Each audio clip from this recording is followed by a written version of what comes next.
It has been exactly 1 year since rioters forced their way into the U.S. Capitol. The president will address the nation from the Capitol, vowing to bring justice and unity to our country. CBS 2's Finnstrom is live in Burbank, outside of Congressmember Adam Schiff's office, who was at the Capitol that frightful day. Cara, good morning. Yeah, and he's one of the folks looking back to the events of that day. He says he was actually on the House floor when his GOP colleagues gave him a chilling warning, told him that they believed he might be targeted because of his high-profile role in the first impeachment proceedings of Donald Trump. It was a pretty harrowing day. I had a couple of Republicans say to me, "You can't let them see you," meaning the insurrectionists. One of them said, "I know these people, I can talk to these people, I can talk my way through these people. You're in a whole different category." January 6th of 2021 started with Congress working to confirm Joe Biden's Electoral College victory.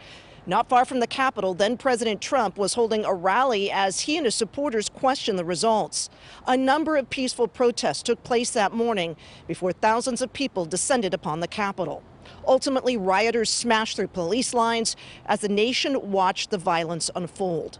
Some in the group did make it all the way to the Senate floor, delaying that certification until early the next morning.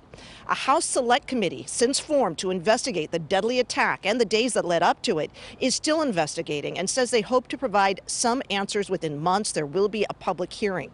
During the past year, more than 700 people have been charged in connection with the insurrection, and the FBI is still looking for 350 people believed to have committed acts of violence.